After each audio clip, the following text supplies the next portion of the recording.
Hello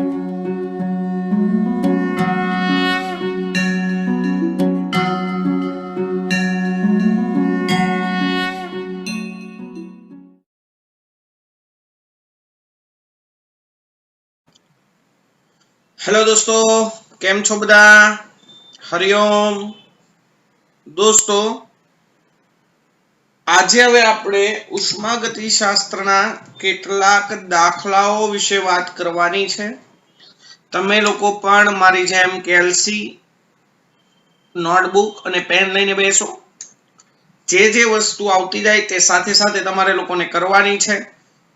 તમે સાથે સાથે કામ કરશો તો ઓટોમેટિકલી તમને દાખલામાં પણ કોન્ફિડન્સ આવશે. તો દોસ્તો, આપણે લોકો ભણીએ છીએ ચેપ્ટર નંબર 6 ના દાખલા. Chapter number 6 ઉષ્માગતિશાસ્ત્ર. ચેપ્ટર નંબર 6 ઉષ્માગતિ શાસ્ત્રના દાખલાઓની આપણે શરૂઆત કરીએ છીએ. ઓકે, તો દોસ્તો, તમામ વિદ્યાર્થીઓ પોતાની નોટબુક, પેન, કેલ્સી લઈને બેસે. દાખલા નંબર ઉદાહરણના લઉં છું. ઉદાહરણમાં તમને ટેક્સ્ટ બુકમાં કોયડા આપેલું છે. તો કોયડો 6.1 ની વાત કરું છું દોસ્તો. ચલો, 6.1 નો કોયડો શું કે છે? તો તમને એમ કે છે કે નીચે આપેલા પ્રશ્નોમાં પ્રણાલીની આંતરિક ઉર્જામાં થતો ફેરફાર દર્શાવો. નીચે આપેલ પ્રણાલીની આંતરિક ઉર્જામાં થતો ફેરફાર દર્શાવો. ઓકે, ચાલો. તો દોસ્તો, એમાં પેટા પ્રશ્ન તમને આવો આપ્યો છે. પહેલો પ્રશ્ન: પ્રણાલી વડે પર્યાવરણમાંથી ઉષ્મા શોષાય નથી પણ પ્રણાલી પર કાર્ય થાય છે. જોજો, પ્રણાલી વડે પર્યાવરણમાંથી, હું શોર્ટમાં લખીશ, પર્યાવરણમાંથી ઉષ્મા શોષાય નથી અને મુક્ત પણ નથી થતી, એવું કઈ નથી કીધું. બરાબર છે, શોષાય નથી પણ પ્રણાલી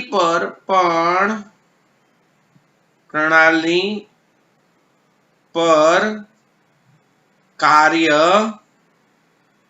W થયેલ છે.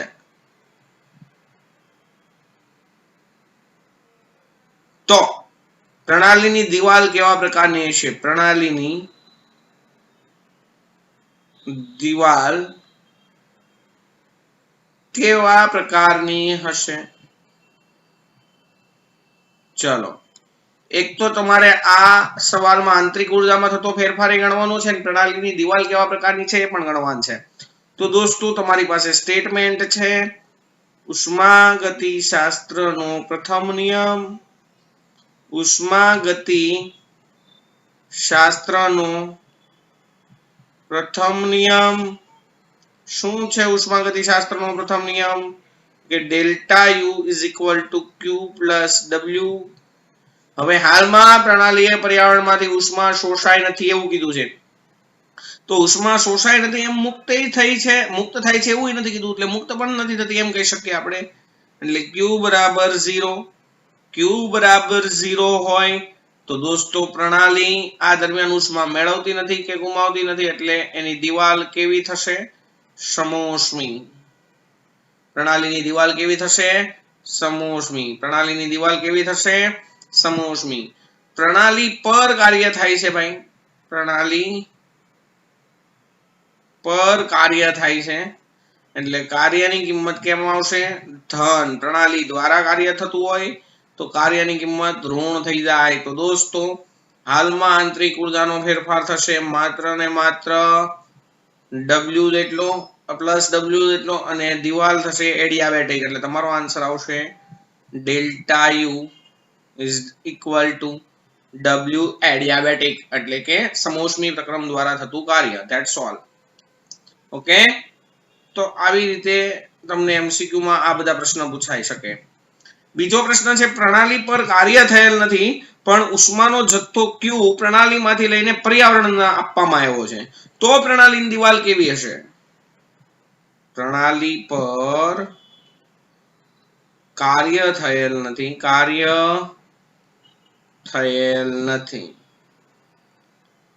પણ ઉષ્માનો જથ્થો Q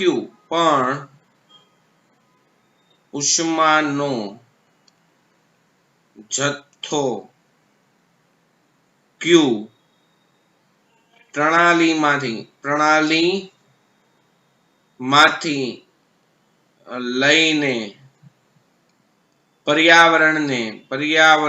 પર્યાવરણને આપવામાં આવ્યો છે, તો પ્રણાલીની દિવાલ કેવા પ્રકારની હશે? તો પ્રણાલીની દિવાલ કેવા પ્રકારની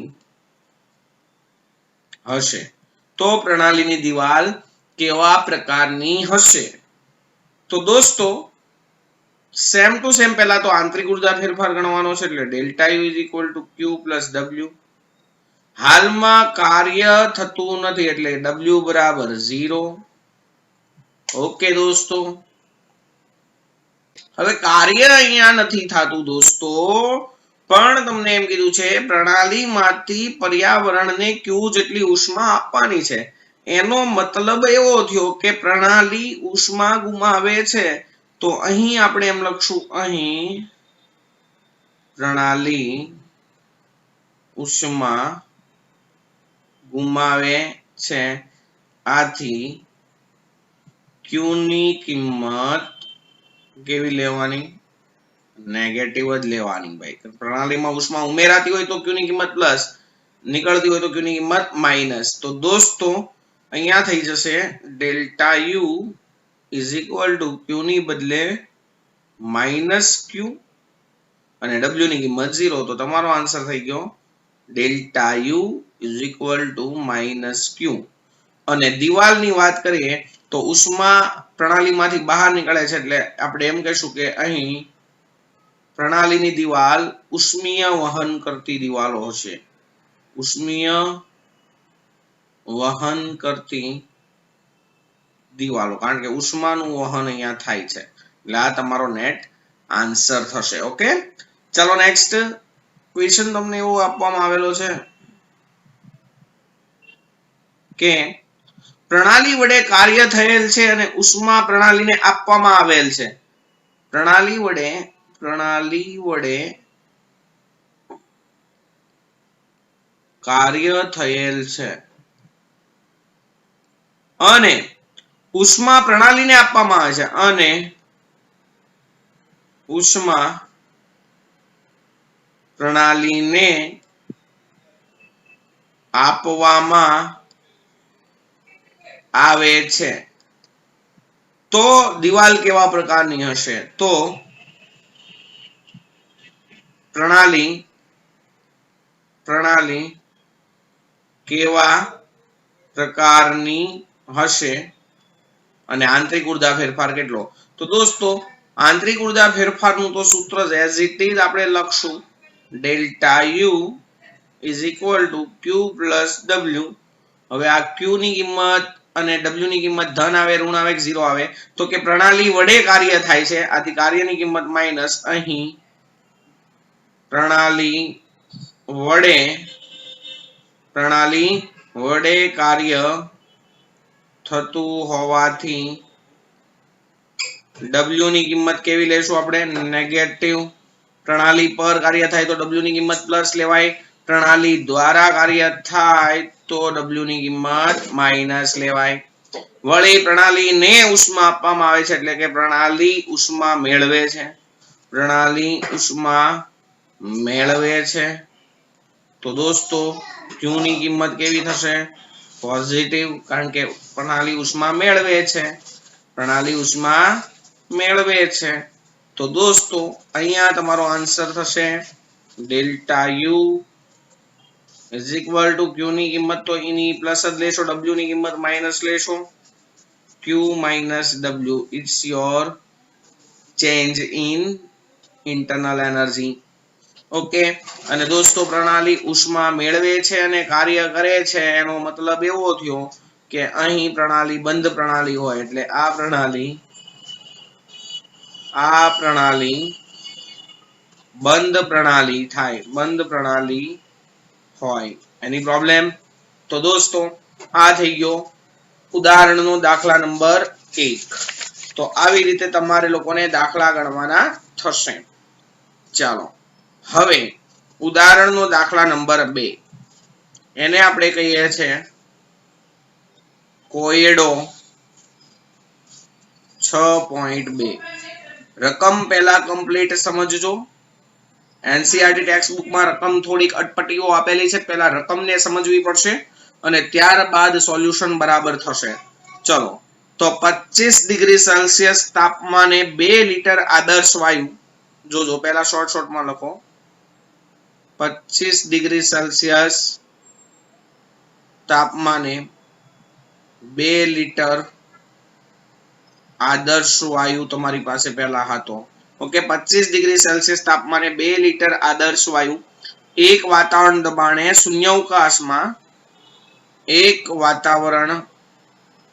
દબાણે શૂન્યાવકાશમાં જોજો શબ્દ ઉપર ભાર મૂકું છું, શૂન્યાવકાશમાં, બરાબર છે, અને પાછું સમતાપી રીતે, જોજો આ શબ્દ ઉપર પણ ભાર મૂકું છું, સમતાપી રીતે જ્યાં સુધી કદ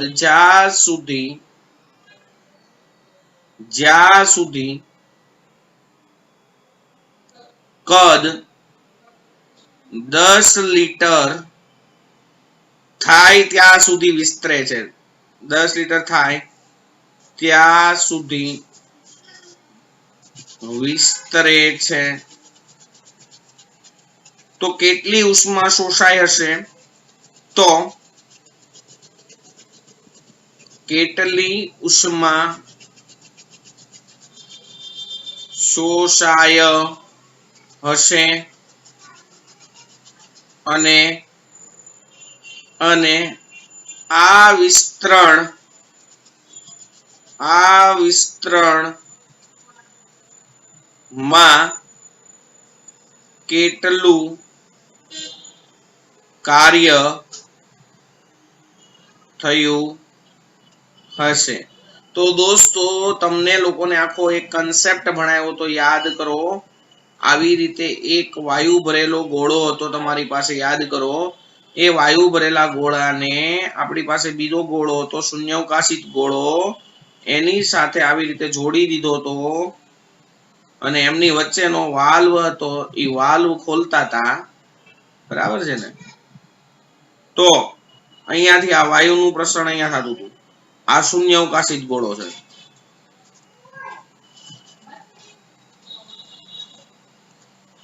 બરાબર. અહીંયા એક વાતાવરણ દબાણ હતું પણ અહીંયા તો દબાણ 0 છે ને.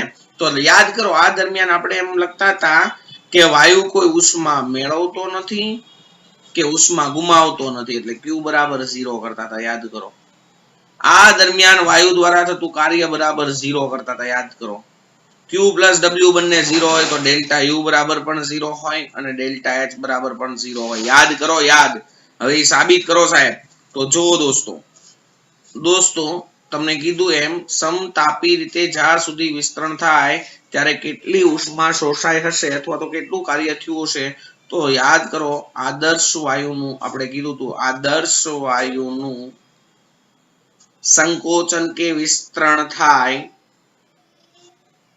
વિસ્તરણ કે સંકોચન થાય, અત્યારે વિસ્તરણ થાય છે, વિસ્તરણ થાય ત્યારે આંતરિક ઉર્જા ફેરફાર ડેલ્ટા U બરાબર 0.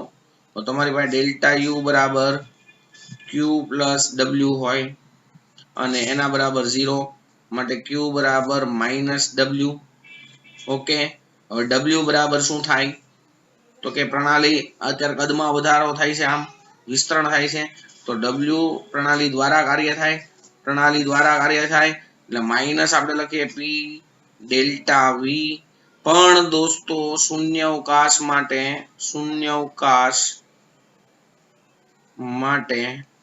w is equal to minus p is equal to 0 થાય શૂન્યાવકાશ માટે, એટલે અહીંયા લખશું -0 v2 minus v1, તો આમ થશે -0 v2 કેટલો છેલ્લે થયું 10 માઇનસ પહેલા હતું 2 પણ એ બધું કેટલું થઈ જાય 0, ખબર પડી? એટલે અહીંયા તમારો આન્સર થશે 0. એની પ્રોબ્લેમ? એટલે આ દરમિયાન ઉષ્મા મેળવે નહીં કે ગુમાવે નહીં, કાર્ય થાય નહીં. ઓકે, એટલે બધું 0 થાય. એની પ્રોબ્લેમ? હવે તમને એવું કીધું છે 6.3 માં કોયડો 6.3 દોસ્તો તમને એવું કહેવામાં આવ્યું છે કે ઉપરનું વિસ્તરણ ધ્યાનમાં લઈને ગણતરી કરો. જો અચળ બાહ્ય દબાણ 1 વાતાવરણ હોય, ઉપરની રકમને ઉપરના વિસ્તરણને ધ્યાનમાં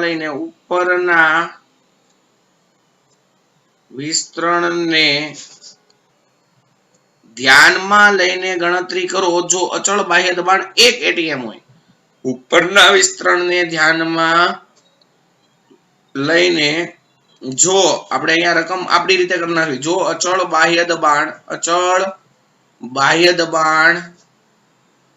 1 વાતાવરણ હોય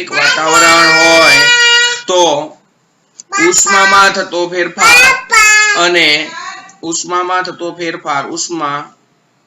અને કાર્ય ગણો. તો એઝ ઇટ ઇઝ વિસ્તરણ તો થાય જ છે, એટલે ડેલ્ટા યુ ની કિંમત 0. ડેલ્ટા યુ ની કિંમત 0 તો q બરાબર -w એઝ ઇટ ઇઝ. હવે w ઇઝ ઇક્વલ ટુ, અત્યારે વિસ્તરણ થાય એટલે કાર્ય પ્રણાલી દ્વારા થાય, આપણે શીખવાડેલું છે. પ્રણાલીના કદમાં વધારો થાય, પ્રણાલીના કદમાં વધારો થાય ત્યારે પ્રણાલી દ્વારા કાર્ય થાય. એટલે w is equal to p delta v હોય એની બદલે આપણે લખશું -p external delta v. આ અચળ દબાણ બાહ્ય દબાણ લેવાનું, p external બરાબર છે. તો આપણી પાસે સૂત્ર થશે w is equal to -p 1 વાતાવરણ લેવાનો છે, v2 minus v1. દોસ્તો v2 હતો 10 લીટર સુધી, v1 હતો 2 લીટર, તો તમારો આન્સર થશે 8. અહીંયા 8 આવશે પણ કેવા -8 લીટર ઇન્ટુ વાતાવરણ. એની પ્રોબ્લેમ આવડે કે નહીં દોસ્તો? 1 લીટર ઇન્ટુ વાતાવરણ બરાબર 101.32 જૂલ થાય ને, જૂલમાં કન્વર્ટ કરવું હોય તોય થઈ જાય. આ થઈ ગયું કાર્ય. તો q ની કિંમત થશે -w, એટલે q ની કિંમત થશે -8 +8 લીટર ઇન્ટુ વાતાવરણ. દોસ્તો 1 લીટર ઇન્ટુ વાતાવરણ બરાબર 100 લખી શકો તમે એવરેજલી, અને આમ બોર્ડમાં પૂછાય તો 101.32 જૂલ. 1 લીટર ઇન્ટુ વાતાવરણ બરાબર 101.32 જૂલ. તો 8 લીટર ઇન્ટુ વાતાવરણ બરાબર કેટલા? તો તમે લોકો કેલ્સી મારો 8 ગુણ્યા 101.32, તો તમારો આન્સર આવશે એપ્રોક્સિમેટલી 810.56 જૂલ. ઓકે, આ થઈ ગયો q, અને q ની કિંમત આવશે પ્લસ, અને એટલી જ કિંમત આવશે w ની કિંમત માઇનસ. એની પ્રોબ્લેમ?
બોલો. તમે કનુભાઈ બોહોને ભૂલવા માંગશો તો નહીં ભૂલી શકો. લા ભાઈ લેક્ચર લઉં છું. હે? લેક્ચર માં છું. અત્યારે રાતે લેક્ચર. હા.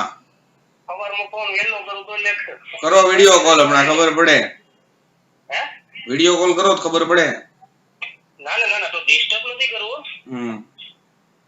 લઈ લો લેક્ચર. ક્યાં છો આજકાલ? મને નથી ખબર પડતી તમે ક્યાં છો એ ભૂલી ગયો છો હવે. અલા ભાઈ મારે એની માને 8 લેક્ચર હોય આખા દીના. 8 લેક્ચર હોય, હું કરું? બહુ પણ એટલું બધું હવે શું છે અત્યારે હજી? ખબર હવે આ બધા જો ને વાયા પડ્યા છે લેવા તો પડશે જ. ક્યાં છો તમે? ક્યાં આજકાલ? હું તો અહીંયા હાલવા નીકળ્યો. પરિમેલો નથી, પરિમેલ ગજરા રહેતો હું કે રે રહે છે. આ બાજુ આવો હાલો. ઈ બાજુ અત્યારે નથી આવું, હવે કાલે પાછો મળીશ. આજે અહીંયા ટ્રાફિક માં એવા હલવાણા ને ભાઈ, ગજબ નો ટ્રાફિક. કાઈ નહીં, સારું હાલો તો અત્યારે હું રાખું હો લેક્ચર. કાલે મળીશ પાછો. કાલે ફ્રી હોય તો આવજો. બાજુ આ બાજુ આવતો આ બાજુ.